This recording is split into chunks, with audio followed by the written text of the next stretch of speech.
सबसे पहले आप हमें ये बताएं, ये पोस्टमार्टम सहायिका का जो पद है, ये एक्चुअली है क्या? और आप लोगों का काम, जो दिनचर्या का जो काम है, वो कैसे आप स्टार्ट करती हैं, वो थोड़ा हमारे दर्शकों को बताएं। पोस्टमार्टम का काम जो है सो मेरा पूर्वज किया करते थे। पूर्वजों से मेरा काम है। इसको जो बॉडी आता है तो उसको डॉक्टर साहब आते हैं और उसके बाद में कट जो है तो हम करते हैं, डॉक्टर साहब लिखते हैं। जैसा केसेस रहा वैसा उसका इंजरी रहा, इंजरी बताते हैं, सर्जरी देखते हैं, ये करके उसके बाद वो सिलाई होता है, पैक होता है। उसके बाद बॉडी जैसे आज एक बॉडी आया जी, एक आया चाहे 100 आया, जी 380 रुपया मिलेगा। जी, और जिस दिन एक बॉडी नहीं रहेगा तो 380 रुपया नहीं मिलेगा। नहीं मिलेगा। 24 घंटा हम उसमें काम करते हैं, ईमानदारी से भी करते हैं। जी तो 11 में हम कोर्ट गए, हाई कोर्ट, जी, और 14 में मेरा आदेश आया कि परमानेंट करके मंजू देवी को सूचित कीजिए। उस पर भी सूचित नहीं किए, हमको परमानेंट नहीं किए और 19 में हटा दिए। जी। उसके बाद फिर बाद में हम MGC के 19 में। हेलो दोस्तों, स्वागत है आपका हमारे YouTube channel the discovering stories पर। दोस्तों, अगर मैं आपको ये बोलूं कि आप भयमुक्त होकर, भावमुक्त होकर एक मुर्दे के बीच में जाएं और उन्हें केवल छू कर आएँ, या फिर मैं ये बोलूं कि आपको रोज़ 10 डेड बॉडी के बीच में खड़ा कर दिया जाए, उन्हें केवल टच करना है, ये सुनने मात्र से शरीर में कंपन पैदा हो जाता है। तो फिर उनका क्या, जिनका ये रोज़ का काम है, जो रोज़ वो पोस्टमार्टम घर में खड़ा होकर और 10 डेड बॉडी के बीच में काम करते होंगे, तो आप समझ सकते हैं ये काम उनके लिए कितनी कठिनाइयों से भरी होगी, कितना उसमें चुनौतियों का सामना करना पड़ता होगा, उसके लिए कितनी हिम्मत चाहिए, कितना इच्छा शक्ति आपका मजबूत होगा, उसकी आप कल्पना कर सकते हैं। आज भी हमारे समाज में जब भी हिम्मत की बात होती है, कठिनाइयों की बात होती है, या किसी काम में निडरता की बात होती है, तो हम ये कहते हैं ये काम मर्दों के लिए है, ये काम मर्दों के लिए मतलब आरक्षित है। लेकिन वो होता है ना, एक महिला आती हैं और समाज के इस रूढ़िवादी विचारधाराओं को गलत साबित करती हैं और समाज को आईना दिखाने का काम करती हैं और समाज को कहती हैं जेंडर और निडरता में कोई फ़र्क नहीं होना चाहिए। आज हम जिस शख्सियत की बात कर रहे हैं वो बिहार के समस्तीपुर के जिला अस्पताल की पोस्टमार्टम सहायिका मंजू देवी जी का है। आज हम उनके कामों के बारे में, और वो पिछले 23 सालों से पोस्टमार्टम सहायिका के रूप में समस्तीपुर जिला अस्पताल में कार्यरत हैं। उन्होंने अपने इस 23 साल में लगभग 20,000 डेड बॉडी का उन्होंने पोस्टमार्टम किया है। तो आप इस चीज़ से इमेजिन कर सकते हैं कि उसके लिए कितनी मजबूत इच्छा शक्ति की ज़रूरत है, कितनी हिम्मत की ज़रूरत है। तो आइए दोस्तों, हम और आप मिलके मंजू देवी जी से रूबरू होते हैं और उनके जीवन के अनछुए पहलुओं को आपके सामने लाते हैं। स्वागत है मंजू देवी जी का।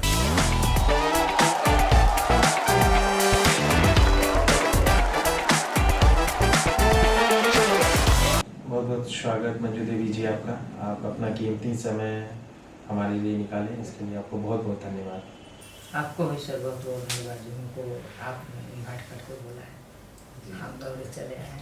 ठीक है। सबसे पहले आप हमें ये बताएं, ये पोस्टमार्टम सहायिका का जो पद है, ये एक्चुअली है क्या? और आप लोगों का काम, जो दिनचर्या का जो काम है, वो कैसे आप स्टार्ट करती हैं, वो थोड़ा हमारे दर्शकों को बताएं। पोस्टमार्टम का काम जो है सो मेरा पूर्वज किया करते थे। पूर्वजों से मेरा काम है। इसको जो बॉडी आता है तो उसको डॉक्टर साहब आते हैं और उसके बाद में कट जो है तो हम करते हैं, डॉक्टर साहब लिखते हैं। जैसा केसेस रहा वैसा उसका इंजरी रहा, इंजरी बताते हैं, सर्जरी देखते हैं, ये करके उसके बाद वो सिलाई होता है, पैक होता है। उसके बाद बॉडी ये काम आपने कहाँ से सीखा, मतलब कब सीखा? 2000 से हम काम कर रहे हैं। किसने सिखाया आपको? सासू माँ ने सिखाया है। सासू माँ को? सासू माँ को दादी माँ। अच्छा, ये मतलब ये आपका काम ये पीढ़ी दर पीढ़ी आ रहा था? जी जी, पीढ़ी दर पीढ़ी। अच्छा अच्छा अच्छा अच्छा। तो आप जो यहाँ पोस्टमार्टम करती हैं, कभी आपको डर नहीं लगा? आपको ऐसा नहीं लगा कि आप दुनिया का सबसे कठिन काम में से एक काम आपने चुना है? मेरा पूर्वजों का काम है जी। समझे ना। शुरू में फुलझाड़ू देवी किए, मेरा ससुर के दादी जी। उसके बाद बंगाली मल्लिक किए ददिया ससुर। उसके बाद मेरा अपना ससुर रामजी मल्लिक किए। उसके बाद सासू माँ की भोलिया देवी, मेरा हस्बैंड रमेश मल्लिक किए। जाते जाते हम लोग सीख गए। कंकाले देखते देखते हम लोग को निडर हो गए उस दिन से। अभी आपके बाद और कौन सीख रहा है इस काम? लड़का है। लड़का? वो भी काम सीख गया है? हाँ, पूरा एकदम सीख गया है। अच्छा, तो आप ये जो आपका इसमें क्या सैलरी रहता है आपका? जैसे आज एक बॉडी आया जी। एक आया 400 आया। जी जी। 380 रुपया मिलेगा। जी। और जिस दिन एक बॉडी नहीं रहेगा तो 380 रुपया नहीं मिलेगा। नहीं मिलेगा? नहीं मिलेगा। 24 घंटा हम उसमें काम करते हैं। तो आप लोगों को कभी भी कॉल आ जाता होगा? अगर जैसे आप हॉस्पिटल से घर गए तभी आपको कॉल आ जाता होगा? 24 घंटा में किसी वक्त आ सकता है, इमरजेंसी काम है। मतलब आप लोगों का ये काम 24 घंटा का रहता है, कभी भी आपको फ़ोन आ सकता है? अगर आप घर पे हैं अचानक बुला लिया जाता है? जी। अच्छा, तो आप लोगों को जाना ही है वहाँ पे? जाना ही है, करना ही है। अच्छा, करते ही हैं। पर्व त्योहार कभी भी? कभी भी पर्व त्योहार में रहे, कुछ भी रहे, करना पड़ता है। हमारे ही टीम के एक मेंबर आदर्श ने आपके बारे में रिसर्च किया, तो उन्हें पता चला जब आपके पति का देहांत हो गया था उस दिन भी आपको पोस्टमार्टम में जाके काम करना पड़ा, पोस्टमार्टम करना पड़ा। वो क्या मनस्थिति थी उस समय? मेरा एक जो है मनाता के नाता से जो है वो तो घर का सदस्य मेरा पति थे। जी जी। मेरे चलते 100 आदमी, चाहे 20 आदमी, चाहे 30 आदमी बैठल रहेगा, उसको काम के हम निपटा करके दे दिए। सब आए तो सब वो तो आपके लिए बहुत कठिनाई और बहुत कठिनाई था। बहुत हिम्मत चाहिए। एक डेड अपने हस्बैंड का डेड बॉडी आप छोड़ के और अपने काम को प्राथमिकता दी और हॉस्पिटल में जाके पोस्टमार्टम करके फिर दोबारा आके आप ये काम कीजिए, इसके लिए बहुत ही हिम्मत चाहिए। और जहाँ पोस्टमार्टम करती हैं, जिस अस्पताल के जिस कमरे में, उस कमरे का क्या स्ट्रक्चर है, क्या माहौल रहता है? रूम तो बढ़िया है लेकिन व्यवस्था नहीं है। उसमें बेड होना चाहिए बढ़िया सीमेंट का। जी जी। उसके बाद वेपर लाइट होना चाहिए, एसी होना चाहिए। उसका बेड का कुछ लंबाई चौड़ाई होता है क्या? लंबाई 7 फीट चौड़ाई लंबाई होता है, 5 फीट चौड़ाई होता है। वो एक स्टैंडर्ड साइज? हाँ, वो अथी का होता है, सीमेंट बालू का बनता है, जो पहले था बनल पटना पोस्टमार्टम उसके पीछे, ये जेल के पीछे था, वहाँ बना हुआ था, अंग्रेज के टाइम पे था। जी जी। तो सासू माँ के जौरे जाते थे तो देखते थे। यहाँ सो व्यवस्था नहीं है। रूम तो बढ़िया है जी, लेकिन बेड उड नहीं है, वेपर लाइट नहीं है, पानी का व्यवस्था नहीं है, उसमें एसी होना चाहिए, वो सब नहीं है। आपने जो हमें बताया कि आपका डेली वेजेस जो 380 के आसपास कुछ आपने बताया, तो आपको पता है कि विदेशों में आप जो काम करते हैं उसका एक्चुअल सैलरी कितना है? कभी आपको किसी ने बताया? किसी ने नहीं बताया। मैं बताता हूँ। हमारी टीम ने रिसर्च किया, उसका सैलरी, एक मर्चरी टेक्नीशियन की सैलरी आउट ऑफ कंट्री 2 से 3 लाख रुपया पर मंथ है। मैं ये नहीं कहता कि इंडिया में भी उतना ही होना चाहिए, लेकिन एक आप लोगों को जो एक वाजिब मान सम्मान मिलना चाहिए, एक आप लोग जो इतना मेहनत करते हैं वो जो मेहनत आना होना चाहिए, वो एक वाजिब होना चाहिए, जो कि आपका बहुत ही कम है। तो आप इसके लिए सरकार से या कोर्ट के द्वारा कभी अपील की? 2004 में वैकेंसी निकला था उम्मीदवार को। जी जी। उसमें हम भरे थे। अच्छा। तो उसमें बहाली हुई तो हमको छांट दिया गया। अच्छा। छांट दिया गया, बस क्या क्या बात है, सो विभागीय मैटर है, वो हम नहीं जानते हैं, लेकिन हम अपना ईमान से जी जान से हम उसमें काम करते हैं, इसमें कोई दो मत नहीं है, जी ईमानदारी से भी करते हैं। जी तो 11 में हम कोर्ट गए, हाई कोर्ट, जी और 14 में मेरा आदेश आया कि परमानेंट करके मंजू देवी को सूचित कीजिए। उस पर भी सूचित नहीं किए, हमको परमानेंट नहीं किए और 19 में हटा दिए। जी। उसके बाद फिर बाद में हम MGC के अच्छा 19 में। अच्छा, तो आपको क्यों हटा दिए उसके पीछे? अच्छा, तो आप इसके लिए कोर्ट गए? हाँ, कोर्ट में।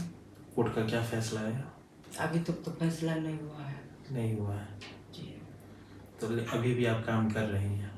कर रहे हैं। फिर हम संघर्ष करके आ गए 20 में। जी।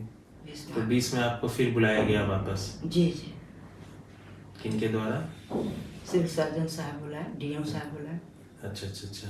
दोनों पदाधिकारी हमको बुला करके फिर से हमको काम दिए, हम काम कर रहे हैं। अच्छा, इसी बीच में कोरोना काल का पीरियड आया जिसमें सारे लोग, खास करके बाहरी लोगों से बचते थे मिलना मुलाकात करना, उस दौरान भी आपने काम किया है?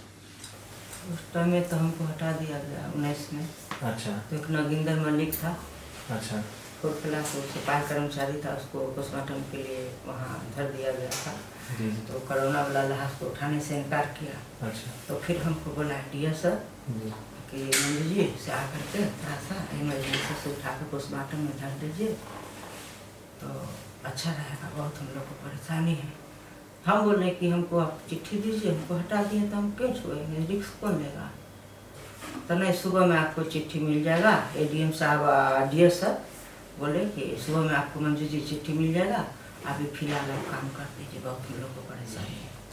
तो हम दोनों माँ बेटा गए और उठा करके बॉडी को इमरजेंसी से लेकर पोस्टमार्टम हाउस में धर दिए, और सुबह में गए तो हमको भगा दिया गया, हमको चिट्ठी नहीं मिला। तो अभी फिर से आपको वहाँ पे आपको रख लिया गया? जी। अच्छा, आपके पास जो डेड बॉडी आती होंगी तो आदमी की मौत का तो बहुत सारा कारण हो सकता है, कोई पॉइजनिंग हो सकता है, एक्सीडेंटल केस हो सकता है, बहुत सारे केस होते हैं। तो उसमें जो आप लोग पोस्टमार्टम करती हैं तो क्या मतलब एक जो एक स्टैंडर्ड मेथड होता है इसका कि हर एक जो कोई भी डेड बॉडी आएगा उसका इसी तरीके से पोस्टमार्टम करना है, या फिर उसके मौत का क्या कारण है उस हिसाब से आपका कट जो आप बॉडी पे लगाती हैं वो कैसे लगाती हैं आप, वो ज़रा बताएं? जैसन केस का आता है वैसन मतलब काम होता है उसके साथ। कोई पॉइजनिंग केस है? पॉइजनिंग केस आया तो उसका विसरा रिजल्ट होगा। अच्छा तो उस नाक से फरोत रहता है, अच्छा लंग्स में फरोत रहता है, स्मेल रहता है, उसका 7 गो पार्ट थोड़ा थोड़ा काट करके बयाम में करके उसको सील करके थाना भेजा देते हैं जांच के लिए। जी। यही करते हैं, 7 गो पार्ट उसमें रखा था, lungs, heart, liver, spleen, kidney, small intestine, stomach, 7 गो पार्ट रखा। और बहुत सारी मौतें ऐसी होती हैं जिन्हें हमें पता है कि इनकी मौत का कारण क्या है, 100% पता है कि इन्हीं कारणों से मरे हैं। जैसे अब कोई ट्रेन से कट के मर गया हो या फिर, तो उस केस में भी आप लोगों को पोस्टमार्टम करना पड़ता है, मतलब क्यों? क्योंकि वो तो पता है कि इनके मौत का कारण यही है, तो फिर क्या उसमें आप लोगों को क्या मिलता है अलग? जैसे कि आप जैसे मान लीजिए कोई ट्रेन से कट के मर गया, वो तो हमें पता है कि ट्रेन से कट के मरा है, तो उसमें आप लोग पोस्टमार्टम करके क्या मतलब दिखाते हैं? जवाबदेही प्रशासन के रहती है जी, कि उसको पोस्टमार्टम पोस्टमार्टम करना ही करना है। उसका परिजन लोग का जो अगर सरकारी कोई सुविधा हो, चाहे उसका बैंक बैलेंस हो, चाहे कुछ। जैसे जहाँ तक मुझे लगता है कि अगर माय देवे कोई किसी को मार के रख दिया हो ट्रेन के पटरी पे, तो पोस्टमार्टम से हमें ये पता चलेगा कि वो पहले मरे थे या फिर ट्रेन से कटने के बाद मरे हैं। हाँ, उसका इंजरी अलग रहता है। क्या रहता है थोड़ा बताएंगे? अगर मार कर कोई धर देगा तो मान लीजिए कि उसमें कार्बन नहीं लगेगा, कार्बन नहीं और रेल से कट होगा तो कार्बन लगेगा। जी जी, ये एक बेसिक बात आपने बताया। जी अनुभव है, करते करते जी, तो आदत सी हो गई। जी, और आपके इस अनुभव से हमें लगता है डॉक्टरों को भी काफ़ी हेल्प मिल जाता होगा। काम तो उन्हीं का है, पोस्टमार्टम तो डॉक्टर ही करते हैं। जी जी हमको तो सिर्फ कट लगाने के लिए वहाँ रखा जी गया जी, है। तब भी आप कट लगा के भी जो डॉक्टर समझता होगा वो भी हमें लगता है बहुत हद तक समझ जाती होंगी इसके मौत का कारण क्या है। और कभी ऐसा हुआ कोई एक ऐसा केस जो आपको लगा हो कि आपके इस पूरे 23 साल के कैरियर में जो बहुत चुनौतीपूर्ण केस रहा हो, जिसके डेड बॉडी के लिए आपके या अस्पताल के ऊपर बहुत सारा दबाव बनाया गया हो?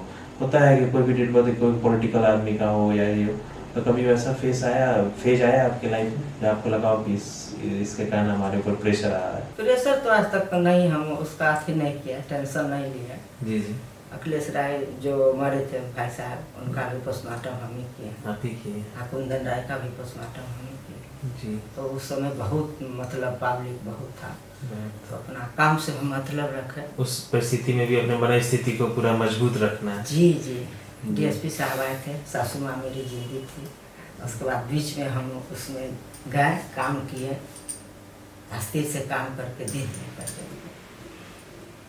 आप जो ये काम करती हैं तो कभी रात में आपको बुरा सपना या ऐसा कुछ ख्याल नहीं आता है? आज तक तो नहीं है। नहीं आया? कभी ऐसा है लाइफ में जब आप अपने किसी परिजन का पोस्टमार्टम कर रही हो और आपका हाथ और बॉडी कंपन कर रहा हो कि आपने तो बहुत बॉडी कट किया, लेकिन जब अपने खास लोगों का जब बॉडी आता है पोस्टमार्टम वार्ड में, तो ऐसा मनोस्थिति कैसा रहता है उसमें? आपने कभी किया है? अपना जेदी के पोस्टमार्टम किए थे। अच्छा। बाल केस का था, सब उसमें भी काम किए। अच्छा। तो मेरा काम ही वही है, काम नहीं करेंगे तो कुछ मतलब अब आप कहें तो यूज्ड टू हो गई हैं उस चीज़ के लिए? जी है। जी। आपके अभी कितने बच्चे हैं? 5 है। 5। क्या क्या करते हैं वो लोग? 3 लड़की है, 2 लड़का है। तो बड़ी वाली लड़की को शादी किए, कर दिए। एगो नाती है 12 साल का। जी। अब बड़ा लड़का के शादी हो गया, ये छोटा वाला लड़का इसकी शादी नहीं किया। 2 लड़की जुड़वा आलू है, जी जी। वो भी पढ़ा है। 3 गो लड़का लड़की पढ़ा हुआ है। दोनों लड़का है तो म्यूजिक, बड़ा लड़का तो गिटार मास्टर है जी। छोटा लड़का भी हारमोनियम मास्टर है, प्रोग्रामर करता है। तो आपके परिवार का ये माहौल है, इस बीच में कैसे आपके लड़के गिटारिस्ट और सिंगर हो गए, इसकी क्या सब कहानी? शांत दिमाग है मेरे तरह है। शांत दिमाग। हम गाना के, हम सिंगर बनने के लिए बहुत शौकीन थे, गाना का बहुत शौकीन है। जी। शुरू में हम तो गाते एक बार हमारे दर्शकों को अगर आप 2 लाइन सुना दे कोई गाना। पत्ता पत्ता बूटा बूटा, पत्ता पत्ता बूटा बूटा, नाम हमारा जाने है। पत्ता पत्ता बूटा बूटा, नाम हमारा जाने है। पत्ता पत्ता जाने न जाने, गुल्ली न जाने, बाग तो सारा जाने है। पत्ता पत्ता बूटा बूटा, नाम हमारा जाने है। पत्ता पत्ता बूटा बूटा, नाम हमारा जाने है। पत्ता पत्ता कोई किसी को चाहे तो क्यों गुनाह समझते हैं लोग। कोई किसी को चाहे तो क्यों गुनाह समझते हैं लोग। जाने न जाने, गुल्ली न जाने, बाग तो सारा जाने है। पत्ता पत्ता बूटा बूटा, नाम हमारा जाने है। पत्ता पत्ता। वाह, जोरदार तालियों से इनका स्वागत किया जाए। आपके जीवन का ये भी एक पहलू है, एक अनसीन पहलू, जो आज तक मुझे लगता है बहुत कम ही लोगों ने देखा होगा। अब मुझे समझ में आ रहा है कि आपके लड़के लोग एक गिटारिस्ट हैं, एक सिंगर हैं। वो क्यों हैं? क्योंकि ये सारा चीज़ तो उनको आप ही से मिला है। तो ये आप कहीं सीखी थी संगीत या फिर? नहीं, हम सिर्फ बच्चे से गाना मतलब ये सरस्वती माँ का आशीर्वाद है आपके ऊपर? हाँ, सुर तो बहुत कम हो गया अब। जी। कानून खाते हैं, काम कर लिए था, इसके वजह से थोड़ा तो गला तो एकदम बहुत खिला था। गाते थे कोई शादी विवाह में, अपने परिवार में तो जी जी। सब एकदम खिल उठता था, मंत्रमुग्ध हो जाता था। हाँ एकदम। जी। बहुत कम उम्र में आपके ऊपर पूरे परिवार की जिम्मेदारी आ गई। जी जी। आपके पति का देहांत किस ईस्वी में हुआ? 2001 में। 2001 में। तब से आप ही पूरे परिवार को संभाल रही हैं। और उनका जीते से हम काम करा। सासू माँ भी पड़ल था, मेरा हस्बैंड का लीवर कैंसर था, तो पोस्टमार्टम करके ही सबको देखभाल करते थे, चलाते थे। इस काम के लिए बहुत हिम्मत चाहिए और बहुत निडरता की ज़रूरत है, और हर तरह हर पल एक अलग अलग मनस्थिति से गुजरना पड़ता है। तो लोग कहते हैं इस परिस्थिति से गुजरने के लिए लोग कभी कभी अल्कोहल का भी सेवन कर लेते हैं। तो क्या आप लोग भी लेते हैं या फिर कैसे आप उसको कंट्रोल करते हैं? पान खा करके करते, पान खा करके। जी। क्योंकि मैंने जब रिसर्च किया तो मुझे पता चला, और जो लोग इसमें काम करते हैं उन्होंने बोला कि हम लोग कभी कभी ले लेते हैं। तो आपको पता है कि आप जो ये पोस्टमार्टम वाला काम करती हैं उसमें पूरे बिहार में कितनी महिलाएं हैं जो ऐसा काम करती हैं? महिला बहुत कम है। बहुत कम है। बहुत कम है। मतलब मेरी पीढ़ी में पहले महिला से शुरू हुआ। पहले महीने से शुरू? जी। मतलब अगर मैं ये कहूँ कि ये इतना कठिनाई भरा काम, इतना साहस भरा काम बेसिकली पुरुष लोग करते हैं, लेकिन आप उस पुरुष प्रधान काम में आप एक महिला होके बहुत मुस्तैदी से 23 सालों से खड़ी और पूरे जज्बे और लगन के साथ वो काम कर रही है, इसके लिए आपको बहुत बहुत धन्यवाद। आपको भी सर बहुत बहुत धन्यवाद। आपने जो बताया है कि आपको एक दिन का 380 रुपये के आसपास मिलता है, कभी ऐसा भी होता होगा जब जिस दिन कोई बॉडी नहीं आता होगा, तो उस दिन क्या आप निराश हो जाती हैं या फिर, क्योंकि एक ऐसा चीज़ है जो कोई भी आदमी डेड बॉडी देखना नहीं चाहता है किसी का भी, तो लेकिन अगर आपके पास उस दिन अस्पताल में कोई भी डेड बॉडी नहीं आया तो उस दिन आपका वो जो वेतनमान है वो आपको नहीं मिलता जो डेली वेजेस, तो उस समय आपकी क्या मनस्थिति होती है? आप दुखी होते हैं या फिर क्या रहता है?